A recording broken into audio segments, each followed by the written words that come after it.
Hello friends, আমি দেবজ্যোতি। তো I always wanted to talk about Tumbbad. এবার কাল অনেকগুলো সিনেমা সহ তুম্বারও কিন্তু রিলিজ হচ্ছে।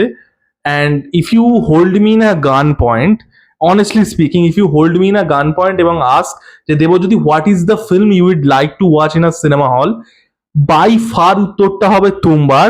কিন্তু দুঃখের বিষয়, আমার কালও সেই শখ পূর্ণ হবে না, কারণ আমার আশেপাশে সিনেমা হলে কোথাও আসেনি। তো যাই হোক, যাদের এসেছে তারা অবশ্যই গিয়ে তুম্বারটা চেক আউট করুন। It is an absolute masterpiece. খুব কম ভারতীয় সিনেমা আছে যেটা ইন্টারন্যাশনাল স্ট্যান্ডার্ডের পৃথিবীর যে কোনো সিনেমার সাথে কম্পিট করতে পারে, এবং that is Tumbbad, one of my all time favourite films. তো আজকে এই সিনেমাটারই এক্সপ্লেনেশন দেব, এবং অন্যান্য যে সিনেমাগুলো কালকে রিলিজ হচ্ছে সেগুলোরও লিস্ট আমি ডিসক্রিপশন বক্সে দিয়ে দেবো। তো তুম্বার সিনেমাটা কি নিয়ে, বা তুম্বার সিনেমাটা কোন জনরার সিনেমা? দেখুন, তুম্বার সিনেমাটাকে যদি আমি একটা স্পেসিফিক জনরাতে আমায় ফেলতে হয়, because it deals with so many aspects of culture, সেটা হচ্ছে ডার্ক ফ্যান্টাসি। এবং এই ডার্ক ফ্যান্টাসি কি নিয়ে এক্সপ্লোর করছে? It explores a very specific kind of human nature, সেটা হচ্ছে গ্রিড, লোভ। এই সিনেমাটার যে সেন্ট্রাল থিম সেটা কিন্তু লোভ। একটা মানুষ, সে লোভের দ্বারা চালিত হয়ে তার এই যে আর্থিক যে ডিজায়ার, সেটা তাকে কোথায় নিয়ে যায়, সেটা হচ্ছে এই সিনেমাটার মেন যে অ্যালিগোরিক্যাল স্টোরি। এবং হাস্তার যে ক্যারেক্টারটা, সেই ক্যারেক্টারটাকে আপনি একটা অপদেবতা বলতে পারেন, তাকে একটা মনস্টার বলতে পারেন। সেই ক্যারেক্টারটা কিন্তু সেই গ্রিডেরই, সেই গ্রিড, এই যে ডার্ক গ্রিড, এই যে লোভের যে একটা খারাপ দিক, সেটারই কিন্তু ম্যানিফেস্টেশন। আমাদের কালচারে আমরা অনেক সময় যারা যারা আধ্যাত্মিক, তারা কি করি, তারা লক্ষ্মী পুজো করি, তারা গণেশ পুজো করি। সেগুলো কি? সেগুলো ওয়েলথ বা প্রসপ্যারিটির জন্যই। সেটা হচ্ছে এই ডিজায়ারটার পজিটিভ একটা দিক, সেটারই নেগেটিভ ম্যানিফেস্টেশন কিন্তু হাস্তার, যেটা গ্রিডের যে নেগেটিভ যে দিকটা সেটাকে তুলে আনছে। এবার এই যে সিনেমাটা, এই সিনেমাটা কিন্তু গ্রিডকে খুব সুন্দরভাবে এক্সপ্লোর করে। মানে আপনি ভাবুন যে সোহম শাহর যে ক্যারেক্টারটা, অ্যান্ড সোহম শাহ, তার সিনেমার সংখ্যা ফিল্মোগ্রাফিতে খুবই কম, but he has produced and acted in two of the very best Indian films that has been ever made, সেটা হচ্ছে শিপ অফ থিসিস এবং তুম্বার। তো তার ক্যারেক্টারটা নাম বিনায়ক। তার তিনটে স্টেজ আমরা দেখতে পাচ্ছি এই সিনেমাতে, এবং গ্রিড কিভাবে একটা মানুষকে চালিত করে এবং তার শেষ পরিণতিও কি হয় সেটা কিন্তু আমরা দেখতে পাচ্ছি। এবং এই যে সিমিলার টাইপ অফ, এই যে গ্রিড, এই যে হিউম্যান নেচার, এটার যে এক্সপ্লোরেশন, এটা কিন্তু আমরা রবীন্দ্রনাথ ঠাকুরের গুপ্তধন গল্পটাতেও দেখতে পেয়েছিলাম। অসম্ভব সুন্দর গল্প, যেখানেও আমরা কি দেখতে পাচ্ছি, যে এটার আলটিমেট কি দাঁড়াচ্ছে, যে সেই মানুষটা লোভের দ্বারা চালিত হয়ে তার নিজের কাকার মাথায় পাথর ছুঁড়ে মারছে তার কাকাকে হত্যা করার জন্য। Beautiful exploration. এবং গ্রিডের পাশাপাশি সেন্ট্রাল যে থিমটা এবং দ্য কনসিকুয়েন্সেস অফ গ্রিড, এই সিনেমাটা কিন্তু it's a wonderful exploration of folk culture. মানে মহারাষ্ট্রের একটা ছোট্ট গ্রামে বেস্ট তুম্বার, একটা ফিকশনাল গ্রাম, সেই গ্রামটার যে কালচারটা এবং সেখানকার ওরাল যে ট্র্যাডিশন এবং একটা কালচার, একটা মিথ কি করে তৈরি হয়, সেটাও কিন্তু it's literally a case study on folk culture. আমি ফোক কালচার নিয়ে নিজেও ডিসকাস করেছিলাম, গোপাল ভাঁড়, আমার ভিডিওটা দেখতে পারেন। তো it's a wonderful manifestation of it, এবং কি করে একটা গল্প তৈরি হচ্ছে। এবং এই জাতীয় গল্প কিন্তু আপনারা যদি ইন্টেরিয়রে যান, সেটা বাংলার হোক বা ভারতবর্ষের যে কোনো জায়গারই, এরকম কিন্তু অনেক লোক গল্প, লোকগাথা প্রচলিত থাকে, যেগুলো কিন্তু মানুষের যে কনসিকুয়েন্সেস, তাদের যে কাজের কনসিকুয়েন্সেস, সেগুলো থেকেই কিন্তু উঠে আসে। এবং সেটাকে এত সুন্দর করে ইনকর্পোরেট করা হয়েছে, অসম্ভব সুন্দর।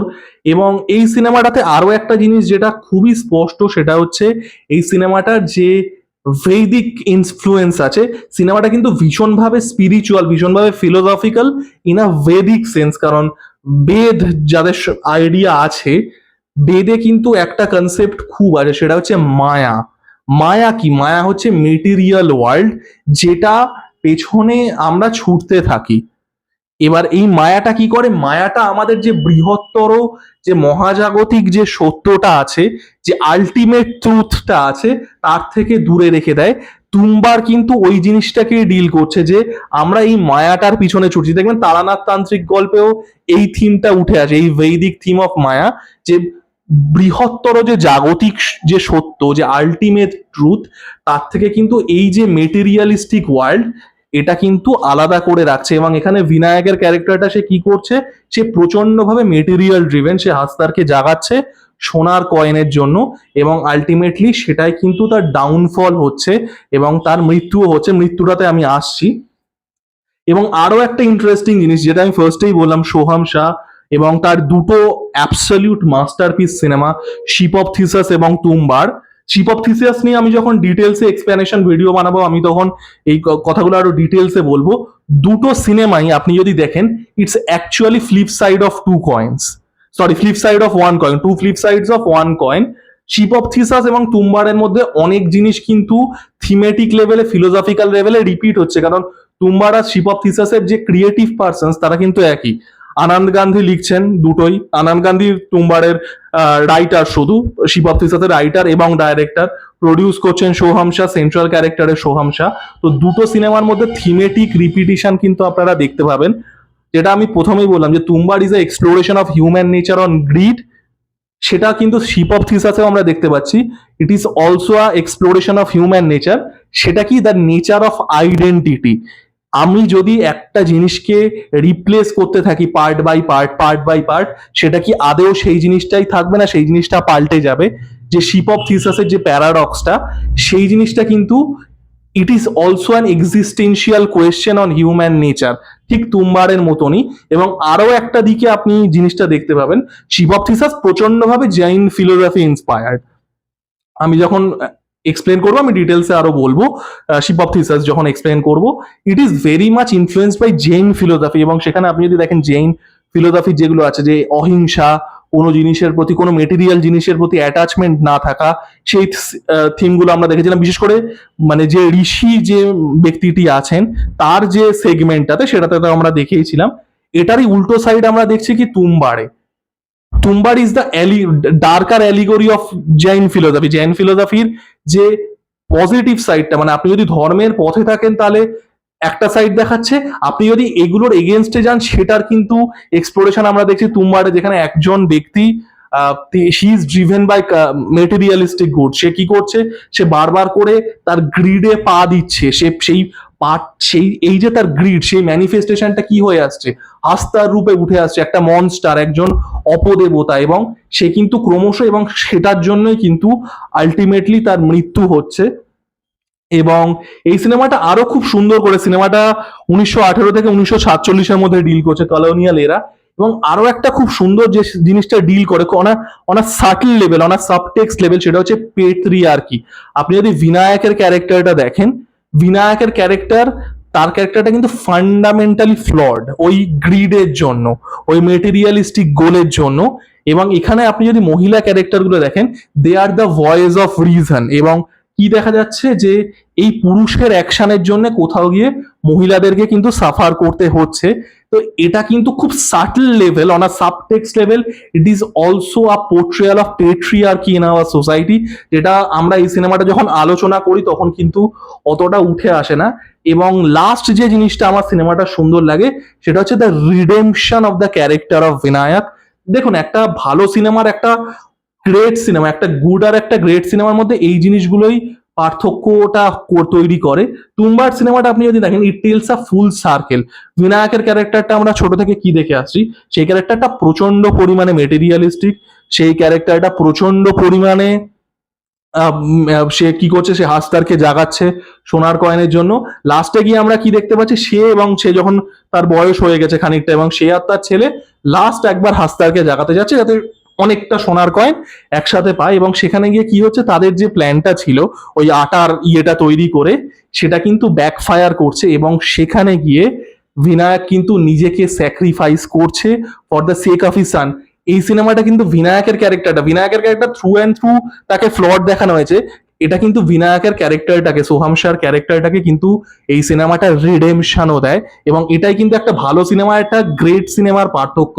এবং এটা কিন্তু ফুল যে স্টোরিটা, এটার যে থিমটা, সেটাই কিন্তু কালমিনেট করছে যে এই যে grid, it's a cursed path, এবং এটা থেকে কোনোদিন মানে it does not end well. এবং এই যে সাইক্লিক্যাল নেচারটা, সে বারবার করে ভুল করছে, বারবার করে ভুল করছে, ফাইনালি তার এই লোভটাই কিন্তু তার মৃত্যুর কারণ হচ্ছে কর্মফল। আবারও আমি বারবার করেই বললাম, it is very much inspired by Vedic scripture. Vedic স্ক্রিপচারের আর একটা গুরুত্বপূর্ণ বক্তব্য কি, গুরুত্বপূর্ণ ফিলোসফি কি, দ্য থিম অফ কর্মফল। তুমি যে কর্মটা করছো, তোমার কাজের একটা কনসিকুয়েন্সেস আছে, তুমি যা কর্ম করবে, karma, you will get what you do. Exactly এটাই কিন্তু আমরা দেখতে পাচ্ছি। তো এখানে কিন্তু পুরোপুরি সাইকেলটা কমপ্লিট হচ্ছে। সে এই যে তার এই যে গ্রিডের জন্য সেই যে কনস্ট্যান্টলি এই কাজটা করেছে, সে তার যে ডার্ক ডিজায়ার গুলো আছে, যেটা বারবার করে Hastar is the representation of that, সে তাকে বারবার করে জাগিয়েছে, সে কিন্তু তার জন্যেই মৃত্যুও তার হচ্ছে। এটা বিনায়কের ক্যারেক্টারটাকে একটা রিডেমশন দিচ্ছে, এবং এই যে কমপ্লিট সাইকেল এবং দ্য থিম অফ কার্মা, কর্মফল, তুমি কর্ম করলে তার কনসিকুয়েন্সেস তোমাকে ভোগ করতে হবে, পুরোটা কিন্তু সাইক্লিক্যালি ক্লোজ করে দিচ্ছে। অসম্ভব সুন্দর সিনেমা। যারা দেখেননি, আশা করছি বহু মানুষই দেখেছেন, it has gained a cult status. প্রত্যেকে দেখুন, আমার ভিডিওটা কেমন লাগলো জানাবেন, এবং এই জাতীয় সিনেমায় আপনাদের কি মতামত আছে সেটাও জানাবেন, কারণ এই জাতীয় সিনেমা তো মাল্টিপল ইন্টারপ্রিটেশন হতে পারে। আমি আমার ইন্টারপ্রিটেশনটা রাখলাম, আপনাদের কি বক্তব্য আছে আপনারা কিন্তু সেটাও জানাবেন। লাইক, কমেন্ট এবং সাবস্ক্রাইব করে আমার পাশে দেখুন। ধন্যবাদ।